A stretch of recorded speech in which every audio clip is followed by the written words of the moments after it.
Morning. Excellent. Welcome to the November 2024 program of the League of Women Voters, Lunch and Learn. League of Women Voters, Lincoln-Lancaster, is proudly nonpartisan, neither supporting nor opposing candidates or political parties at any level of government.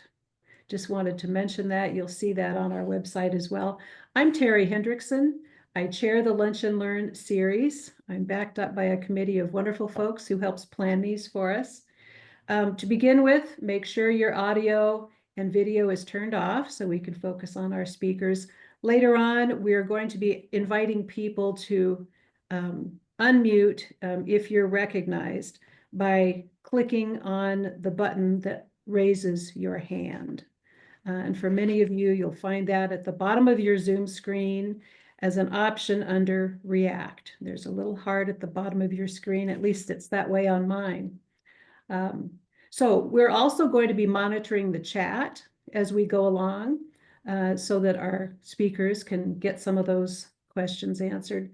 So today's program is a departure from a typical one in which we generally hear from individuals who are knowledgeable about an area of community interest or a current event.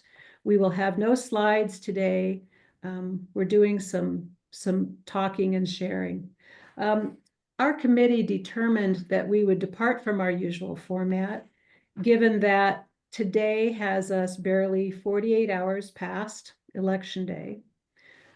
We actually projected that most Americans would be focused on candidate wins and losses at all levels, along with ballot initiatives. But here's the thing, we didn't know how things would unfold. We thought we might have some contested races. We just weren't sure, but living with uncertainty can be difficult. That's my understatement comment for today. We're not focusing on candidate races or ballot initiatives in particular. This will be a time for acknowledging different feelings. While elections have winners and losers, we'd like to, if we can, focus on discovering some common ground. What areas divide us as a community, a state, and a nation, and how can we engage with each other in search of that common ground? So before we hear from our speakers, I want to say how grateful I am that you've joined us for your noon hour today. We may not engage for a full hour as we usually do. We have no certainty precisely where our conversation will go, but we do want to acknowledge ourselves and those who are in our lives who have some big feelings about Election Day. Anger, elation, fear, disbelief, sadness, just to name a few. So let me introduce our speakers today. With us is Reverend Carl Eskridge, former Lincoln City Council member and retired state ombudsman, and Dr. Marilyn Moore, retired president of Bryan College of Health Sciences, a Lincoln Public Schools Associate Superintendent for Instruction, and a lay leader at St. Paul Methodist Church.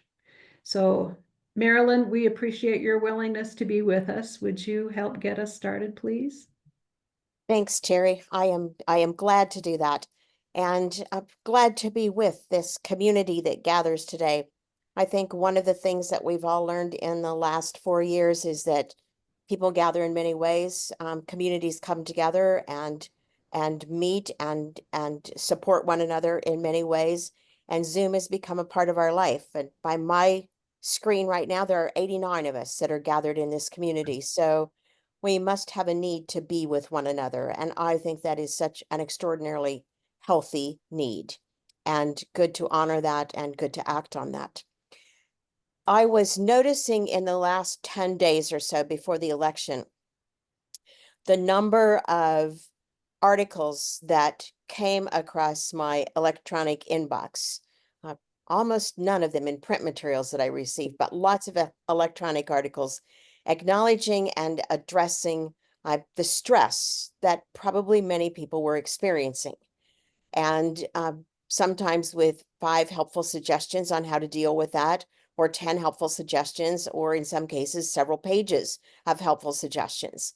And those articles and those resources came from a variety of sources. Some were from what I would call mainstream media, like Time Magazine or Newsweek Magazine or the New York Times or the Washington Post. Some came from writers that I read regularly. Some are from a political spectrum, so writers who write in the political world or the sociological or the historical world, and some from the spiritual world. I think every writer whose posts I read regularly in a spiritual or theological background were acknowledging and suggesting how to deal with the stress of the upcoming election. And I have to say, those articles resonated with me for a couple of reasons. One is because I was feeling extraordinarily stressed about it. And the second is I don't recall that in previous elections. Now, I mean, I don't recall being as stressed as I was this time. Even bond elections in Lincoln Public Schools that affected my real professional world immediately. I don't recall being as stressed as I was on this one. Now, memory is golden, and lots of things that we don't remember are things that are hard and things that are difficult. And so our memories let them go, which I think is also a healthy thing. But I do believe that this was a high stakes election, and people were writing about that ahead of time. And as Terry said, when we started talking about this session, we thought that 2 days after the election, there might be many, many unknowns about the election outcome, which frankly is more stress producing than knowing what is true. I was talking with a colleague yesterday about another situation, a work situation, and she just said, it's easier to sit in what I know than to sit in what I don't know. So we're today sitting for the most part in what we know, although there's certainly some unknown things yet, but the big questions are pretty much answered. And so then we sit with what we know about that and what we think about that and what we might do with that.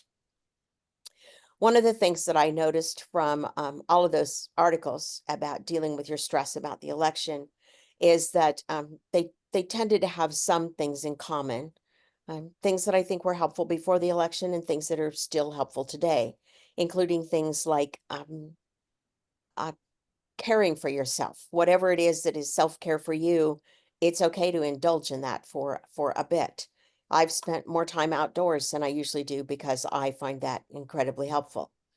They usually suggested being with friends, being with people, being with companions that you know will build you up rather than tear you down at the moment. And I think that's a really helpful suggestion. They've also suggested things like remembering what it is that you can control and what you can't control. And what you can't control, hard it is as it may be, you have to let that go. So those were some of the things that I recognized in common from the things that I read. We're really fortunate today, though, that Carl Eskridge is part of this because this is actually Carl's area of expertise. As a trained mediator and as an ombudsman, he has helped people through challenging and stressful and personally hard circumstances for years and years and years. And so I'm really glad that he's here today to share with us his professional expertise and also to help us think about steps moving forward. So I'm going to throw it to Carl at this point. Thank you, Marilyn. Wow, you put too many years in there, I'm afraid. I'm sorry about that. It's man, what a great leader you've been in our community, and we're so thankful for everything you've done in so many places. So it's great to be with you and with so many friends. I mean, I just see on my Zoom page, it shows another page has been added. So how tremendous, and seeing a lot of familiar names and people that have known a long time. So it's great to be together. Great to be together at this time, particularly. So this is the second invitation that I've had from the League of Women Voters. The first one was about 12 years ago, pre-COVID, pre-Zoom, when we met in person. And what what I talked about with the group at that meeting was an ordinance that I introduced to the city council, known as the Fairness Ordinance. It was providing civil rights protections for LGBTQA persons in our community. City council passed it, but unfortunately, in my opinion, it was kind of overridden by those who signed a petition to have it taken off, and so it's never come back, and that's a sadness. So this isn't the first time. In fact, every time we have an election, there are winners and losers, and it's something that we have to figure out how to deal with. So anxiety is something that's a part of us, and we're in anxious times and situations, and working with people in conflict. An important part of it is just to learn how to relax, and a big part of that is just simply learning or paying attention to your breathing, and seeing, am I breathing shallow? Am I breathing fast? What's going on? And if you can just pay attention to that, then things can even get better just in being relaxed from your breathing. So I'm going to do that with you and invite everybody participating just to take a couple of minutes with me, and I'll just lead you through just a little bit of a breathing exercise. So find a comfortable position. Sit in your chair, comfortable place, and close your eyes if you want to. And just take a moment to listen. Listen to your heart beating. Listen to your breathing. And then take a deep breath and exhale. And this time, take a deep breath through your nose and exhale through your mouth. And again, breathe in through your nose and blow it out through your mouth. Now slow it down another step. A long, deep breath in through your nose, counting to 3. Hold it. And then exhale, 1, 2, 3. Let's do it again. Breathe in slowly through your nose. 1, 2, 3. Hold it. And exhale through your mouth. 1, 2, 3. And when you're ready, open your eyes. How do you feel? Just that opportunity to just pause, to pay attention to what we're feeling, really helps to kind of decrease the agitation that we might feel, and we're able then to be more productive, and especially we're able to listen to ourselves, and we're able to listen to other people. It makes things better. I've been preaching in this part of Nebraska for about 45 years and preach almost every Sunday. And every time before I go up to the pulpit, there's that little bit of anxiety. And so I just remember that breathing, just that, slow it down, and it helps, whatever we're doing. So last weekend, my youngest grandson, a hyper-competitive 13-year-old, went to his room when his favorite college football team lost their first game of the season. He just couldn't handle it. He went into his room for hours just because he was so mad about it. He's a smart kid, but he just hates to lose. And that's athletics. I mean, you play the game, somebody wins, somebody loses. And it's the same thing with elections. There are winners and losers. I mean, remember 4 years ago when President Trump lost his first reelection bid, and he was grieved by that loss. So much so that he did what most of us do when we're in grief. He denied that it happened. He was angry about it. My grandson did the same thing when he went to his room. He denied that it happened. He was angry about it. That's just common. It's really common nature for what we do.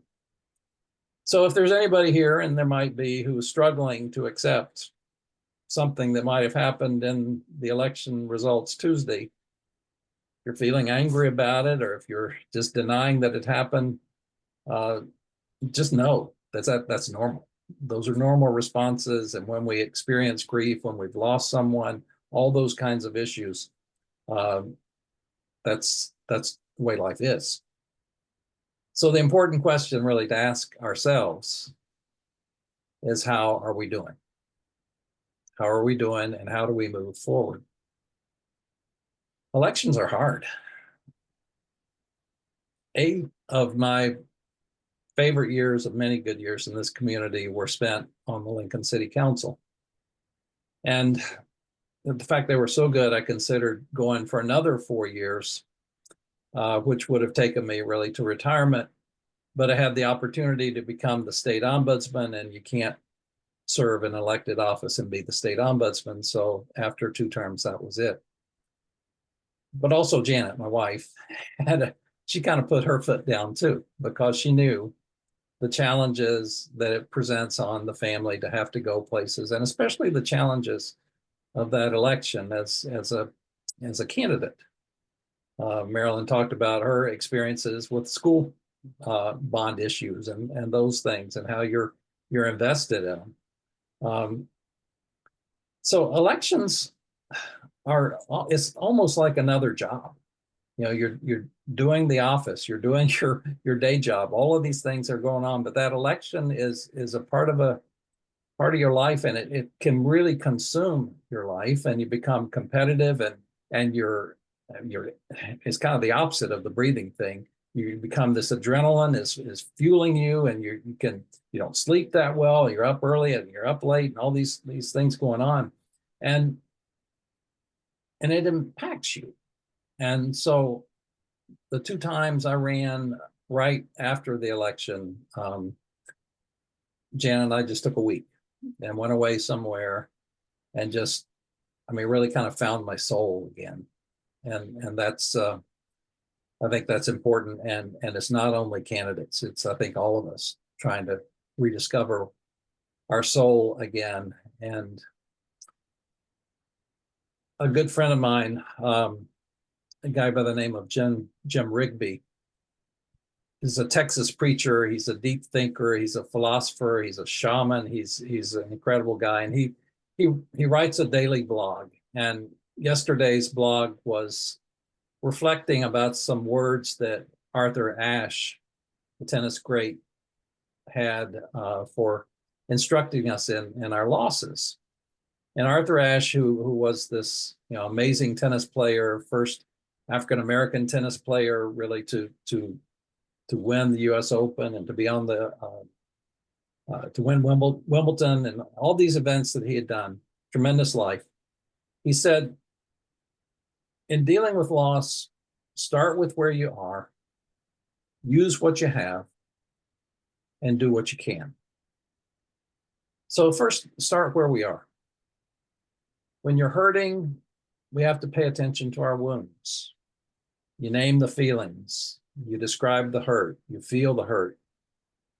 But you don't want to wallow in it. You don't want to wallow in that self-pity. And maybe you can think of a time, sometime in your life when you've kind of wallowed a bit, when something hasn't gone the way you think maybe you deserve to be treated. Or as a kid, I remember it. I remember that feeling really well. I had a brother who was 6 years older than I was and am, and he was invited by our dad, to go to a football game, but I didn't get to go. And that was so unfair.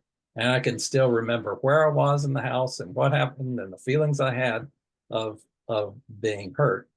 that I was excluded. It's not fair. It's not fair. Well, that's the thought of a selfish thought, really, of an 8-year-old kid. But there are times when we still feel like an 8-year-old kid. And that's coming from me who's really had a good life and has not been slighted in the least. So it's important that we explore those feelings when we have them, acknowledge them, see what they are, what we can do better, and then we become awakened to see things maybe in a different light. I've found surprisingly, a couple of programs in the news programs on the CBS morning show that help to bring light to me. And one of them is Steve Hartman and his Kindness 101 series that he does with his daughter Meryl and son Emmett. And it's kind of an incredible thing where the three of them together as a team deal with some topic, and it just helps you to feel better, to grow as a person. And this program has been so successful that it's actually being used in the schools across the country to help kids grow emotionally. So that's a great thing. And then another program they have is reporter David, Bagnod, who does these surprise trips. The CBS say, go to the airport and we'll tell you where to go when you get there. So he goes to the airport and then he's sent on a flight to Savannah or Houston or wherever it is. And when he arrives there, he's got 48 hours to learn a human story. And so he talks to people, he just, who's interesting in this town. And somehow he comes across somebody who's got a story to tell that's really important for people to hear. In both of these segments, you find these remarkable stories about people and the strength that they have and their kindness and their resilience and things that they're able to do. And it's, look those up. I mean, you can find their YouTube stories of, again, it's Kindness 101 and David Bagnod, Surprise Trips on CBS morning show. So you can think of examples maybe where you've had some unlikely surprise. And for me, Tuesday, I volunteered as an observer at my polling place. And about 2 hours before the end of the day, a student from UNL came in, a journalism student, and she asked if she could interview someone who had voted. She really wanted to talk to someone who was from a new American, an immigrant who was voting for the first time in the US.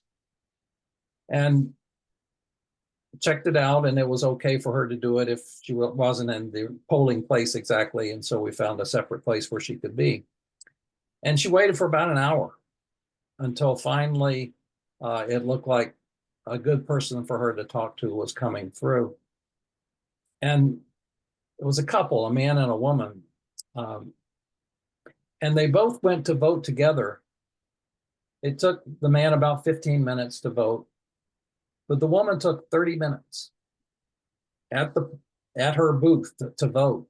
And so she was reading all of those, all of the ballot initiatives, all of that word by word by word, comprehending it, studying it, making sure she was making the choice that was right for her. And then afterwards, she went out and talked to this student. But as before she got there, I heard her talking to her husband saying, we're late, and he was kind of rushing her but no, she stopped. She wanted to talk to this reporter and spent 15 minutes again talking with her, telling her story and how important it was for her to vote.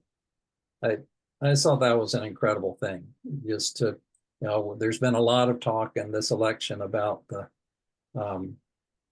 immigrants in our nation. And so to see the diligence that was taken to vote the way that she thought was important to her was really really significant.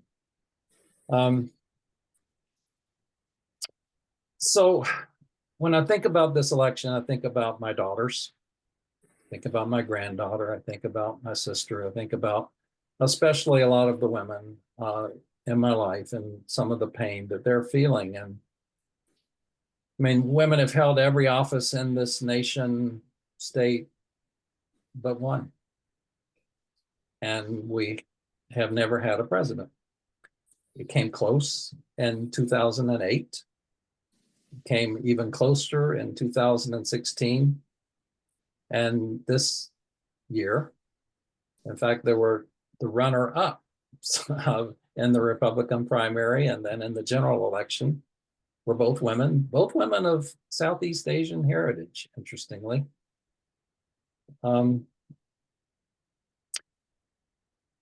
So you wonder about the feelings that we have about that and the frustrations and the glass ceiling and when we might break that glass ceiling, if we break that glass ceiling. So just one final thing I want to mention, and then we'll open it up.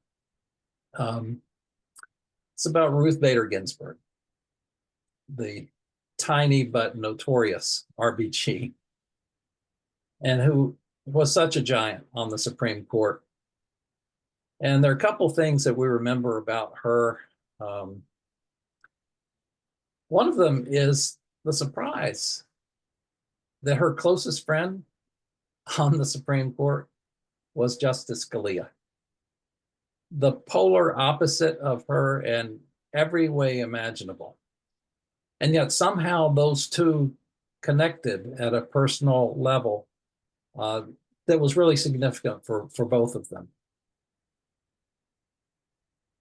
It's difficult for us sometimes to have those connections with people that are different, that think different, that vote different, that are different in some ways. But when we do that, we learn from them that we're missing out on building those bridges of understanding. Justice Ginsburg was known for her judicial dissent. She wrote incredible dissenting opinions and oftentimes was in the minority. And she wrote about it once. She said, I get to tell my colleagues that they're wrong and that I would do it this way. And interestingly, she saw that her dissents eventually were turned around and became the court opinions as the majority, and became the majority group view. That's the dissenter's hope, is that those changes will happen. They're not writing for today, she said, but I'm writing for tomorrow. So Marilyn, you've got some notorious RBG in you. And undoubtedly you've seen a couple of disappointments along the way. And I'm just wondering what you've seen about resilience. What can you tell us about bouncing back? Yeah, thanks, Carl. I think being told that I have just a speck of RBG in me is maybe the best thing anybody's ever said. So what an honor. Thank you for that.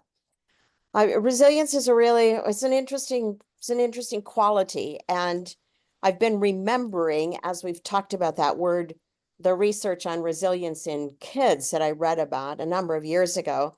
I'm defined usually in the literature as those students that when you looked at at the circumstances of their lives, you would predict that they would have a really hard time in school, that they might not make it in school, they might drop out of school, they might end up in the juvenile justice system.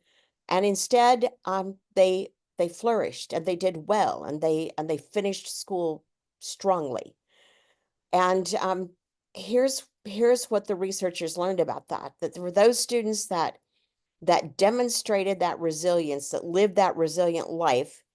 There were three things that were in common among the hundreds of students that were studied. And one was that there was in that student's life It started at 12. a significant and a long-term stable relationship with an adult. And sometimes it was a parent. Sometimes when the parent wasn't able to be that person, it was the neighbor next door. It was the baseball coach. It was the teacher in their religious school. It was someone that was in their neighborhood who simply kept a watch out and stayed in touch. And that long-term relationship with that kid was of such value to the student that they were willing to then try things, to attempt things that they might not have attempted, but that mentor or that long-term friend, that teammate, that big brother, big sister, whatever the role was, when that person said, you know, I think you can make it to school 30 out of the next 33 days. Let's see if you can do that. That relationship was strong enough that that goal had meaning to the student, and the student was willing to try to meet that goal. And over and over and over again, that happened. And of course, that strengthened the relationship, and it also helped the student make progress in whatever way they were working. Now, none of us are teenagers. None of us are 8-year-olds looking for somebody to help us over a rough spot. But all of us still bear at sometimes that sense of, I'm not sure I can do this. I'm not sure I'm strong enough to do this. I'm not sure this is worth doing. And many times it's that long-term friendship that says, oh yeah, you can do this and I'll do it with you.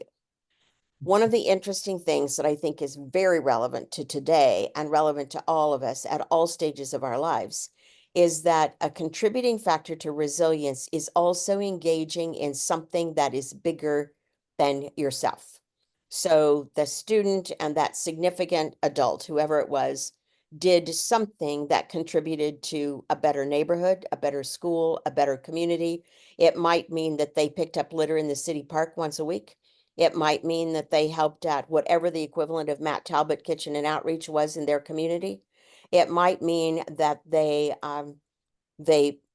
did something in the neighborhood that made it a friendlier place for little kids.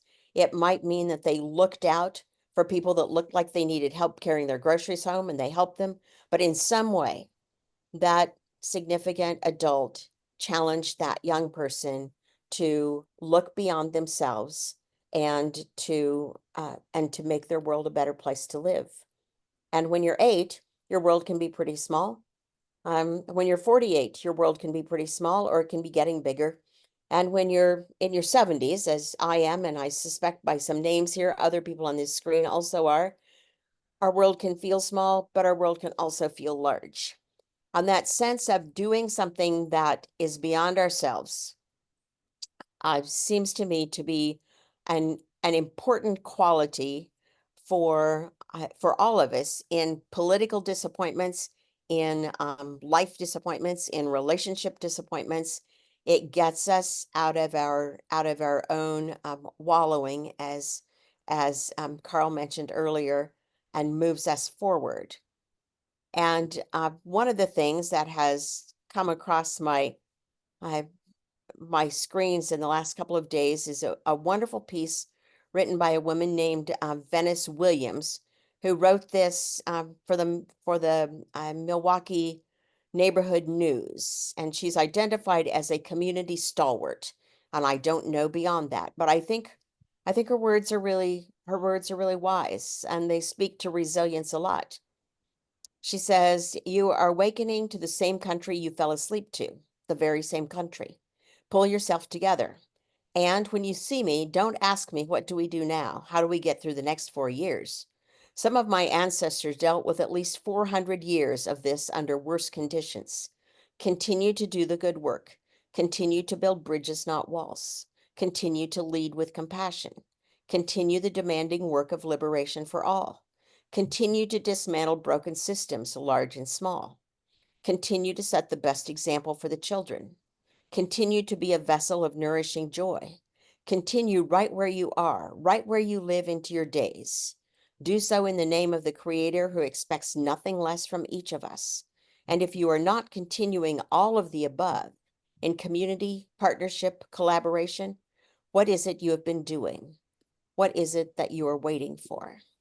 I think those are really wise words. Whatever your experiences with this election. If you're elated, there's work to be done. If you're disappointed, there's work to be done. And that's true for this election and frankly for every election. There's always work to be done. And engaging in that work increases our resilience. And frankly, I think it makes our country a better place to live. So that's what I would offer about resilience, Carl. You should be a preacher. Oh, I do that on occasion. Okay, good. Yeah, that is so helpful. That's terrific. You know, and we're so fortunate, regardless of what happens at a state level or a national level or whatever level, to live in a community like Lincoln. And because I think if you feel frustrated about what you can do to change a national scene, you can make a difference in this community for sure. And it happens here. And I'm remembering, boy, I wish I could remember his name, but there was I think it was elementary, maybe middle school by the time he got it done, student who didn't think his park and South Lincoln was worthy of his neighborhood. And so he took it upon himself to contact the Parks and Recreation and to get funding for improving the park near Rousseau School. And it was just, and there was a great celebration when they got the new equipment, and I mean, he made a difference for his neighborhood, his part of the world. And with people like that coming along, we can have high hopes for good times. Yeah. Marilyn, I'm seeing here that someone has requested that you repeat the name of the person who wrote those comments you just read. I think. Yes, it was Venice Williams. And if you Google that, her name will come up, although at first they will say, did you mean Venus Williams, the tennis player? So you have to be clear that you're looking for Venice Williams. She is, by her photograph that's in the Milwaukee Neighborhood News, she is an African-American woman and, as I said, is identified as a community stalwart. And I've seen it in several places. And I just find those words really helpful. It's like, yeah. I just want to mention at this point the opportunity for people who wish to say something to raise your hand by clicking on the react button at the bottom, please. And I think that will show a hand raise. As your moderator, I will do my best to unmute you. Currently, everyone here is muted. We may want to hear from some folks. Perhaps some of you have some things you'd like to share. I just want to say, so far in the 40 minutes that we've been together, I've heard a lot of wonderful thoughts and aspects about looking into things from both Carl and Marilyn, that I think this has been time well spent thus far. Again, there are nearly 90 of us on this call, and let me know if you have raised your hand in the chat and I haven't unmuted you. Otherwise, while we pause for a minute on that, I'd like to let everybody know next month we will have a speaker joining us for our Lunch and Learn. This program in December, it's always the first Thursday of the month, is about the Convention of States, Article 5's portion of the U.S. Constitution. Our speaker is Gavin Geis, who will be speaking about the Convention of States. Gavin is the executive director of Common Cause here in Nebraska. So make a note of that if you like. We do have one question that's been entered into the chat, and I'll read it for us all now. An individual wants to hear from someone who's pleased with the election outcome and why. If we have anybody who's interested in answering that question, that is out there. I'm looking for raised hands and not seeing any. Please let me know if I am missing some. And since I'm chatting, I just want to mention my own personal happiness about the election is that we got some lovely initiatives passed here in the state of Nebraska. Initiative 436, paid sick leave, passed. Thanks to the vote of the people, and it will benefit 250,000 Nebraska workers, effective October 1st. Okay. Initiative 435, which was also given to the people to vote on. This was repealing the private school scholarships, to use a phrase, bit, and that was successfully repealed. I am pleased about that, speaking for myself. And another initiative that did pass, we were very busy with ballot initiatives this year, Initiative 435, medical marijuana. That was passed by a large margin, although currently it's being challenged in the courts. We'll see how that comes out. But those are some of the election outcomes that I am pleased with. Terry, I want to add a couple of election stories that make me smile. Yeah. One is that I think there were many citizens who stepped forward to run for office on a local or a state or a local or a county or a state level that had not run before. And I am encouraged by that because we need good people of all persuasions who are willing to step forward and say, I'm willing to serve. Here's what I believe. Please listen to me. Please vote for me. And that's essential to the health of our election. And so I'm absolutely thrilled about that. Yesterday, I was having lunch with some friends, embracing the get with your group, get with your people on days. And we were having lunch at the Green Gateau, and the young man who was the server at our table overheard our conversation talking about the elections. And one of my friends was a poll worker yesterday. So she was telling us about what it was like to work at the polls. And as we were finishing up lunch and he was finishing up those final tasks that he was doing, he said, I just have to tell you, I voted for the first time yesterday. And he was absolutely thrilled. And so those first time voters, whether they are new American citizens or young people that just reached the age where they're able to do that, or somebody who hasn't ever voted but decided that this year was important enough to do so, again, I think that's just so healthy for our democracy. But I love that young man's enthusiasm to tell us about being a voter for the first time and how important he thought that action was. Well, I think that's really important for our democracy. I'll just read a couple of the comments for those of you who maybe are not monitoring the chat. Here's one. I would like to just say how much I appreciate the work of all the voter registration workers, the people that gathered petition signatures. So many hours. That's true. I think we had a lot of citizen participation. Here's another. I am pleased with the District 1 State School Board of Education. I think this individual is pleased with the outcome there. This is turning into maybe a little bit of a feel-good session. Here's another one. I'm proud of the nonviolent, optimistic willingness to progress. Yes, and after an election, I will say, one of the ways I look at this is it's not an ending, it's a pause every time we have an election, and then we have the opportunity to begin again, to focus on things that are important to us, whether you're working and volunteering as a member of League of Women Voters or not.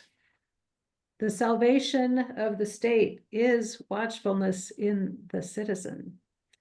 We all know that one, I think, and it's true today as it was many, many years ago when it was etched in our state capitol. Are there any other questions that people would like to pose or comments like to put in the chat? I am not seeing raised hands, and that's okay. That's okay too. I think we've had great presentations here. I think with that, I'd like to ask Carl and Marilyn just for their parting comments, if you will. We'll be ending a little bit early, but time well spent. Thank you, thank you, thank you to each of you for preparing remarks thoughtfully and sharing them with us today. Carl, please. Yes. Well, again, thanks for everybody for being part of this. It's important. And while we tend to focus on results, what a great country, what a great community we live in, where we have the opportunity to have our voices heard and to be able to vote. And working in the Capitol for 25 years, Nebraska's state government is incredibly accessible to people. You will never, probably not find any state capitol where you can walk in without going through metal detectors or, anything. And you just go in and you can walk into the governor's office. You can walk into a state senator or whoever's office, except the Supreme Court. They're protected, but you can walk anywhere and talk to people, and it's really refreshing to see that. Same thing really is in city government. You're able to go in and have your voices heard. City council meetings, every other meeting, anybody can speak about anything. So, and they do. So and school board has the same kind of thing as well. So we're in a great community where people matter, people's voices are heard, and that's important for who we are. When we may not be, our brand may not be in power, that's when it's really important to do the work of the people and make sure that our voices are heard. And if you look back over 100 years ago, when the suffragist movement and the 19th Amendment and women's right to vote and serve, that happened because of hard work done for decades to make that happen. So, and then if you look at the civil rights movement and what happened with that, and in both cases, we haven't arrived. That work still needs to be done. And it's just important that we as a community find those ways, those things that are important to us and ways that we can make a difference. Lincoln is so incredible in terms of organizations that are out there that do good work. And whether it's feeding the hungry or helping new Americans with their language skills, or whether it's housing or whatever it might be, there are things in this community, people working on these things that are passionate about them and make our city a better place.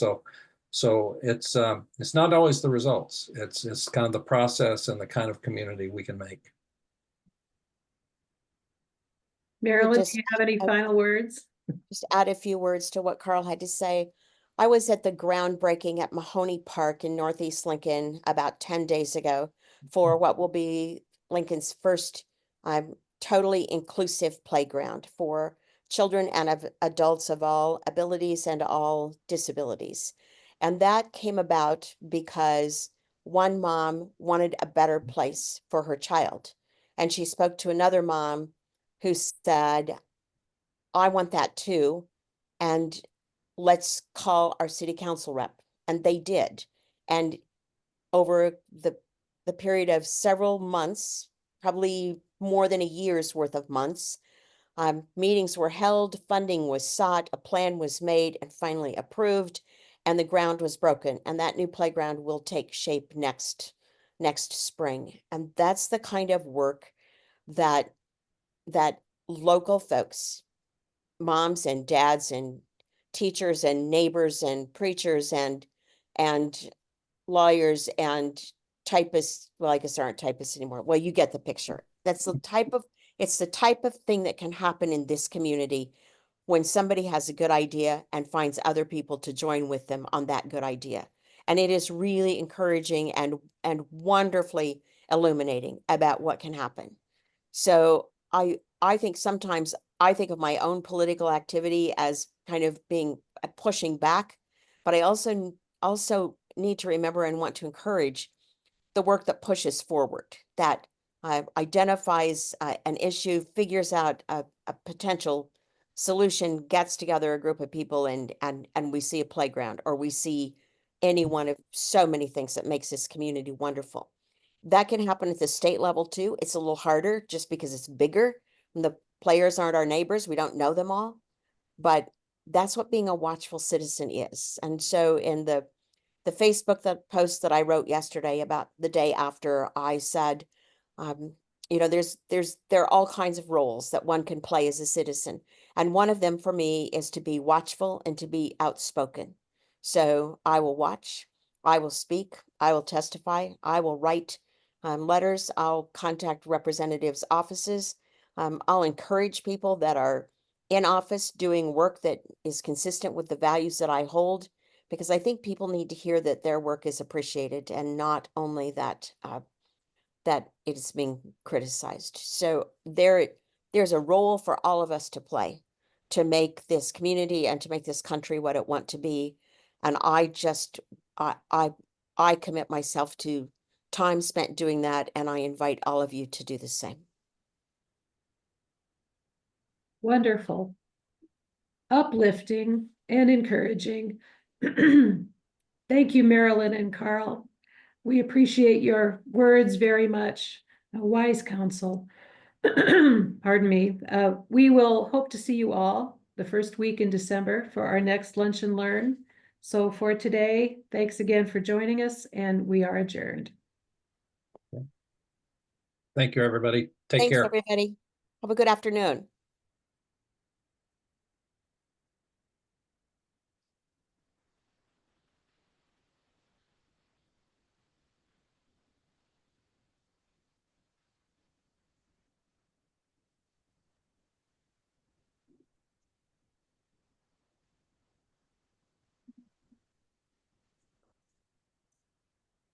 So thank you, Marilyn. Thank you, Carl. You had Yeah. great content. That was fabulous. Well, thank you. It was fun, and it's just fun to see all these names popping up. You know, Isn't it fun? just, Lots of them are names I know, and others are names I've never heard before. So it's just which is great to great. see. Yeah, good. Okay, let's keep going. All right. Okay, take care. Bye-bye. Bye.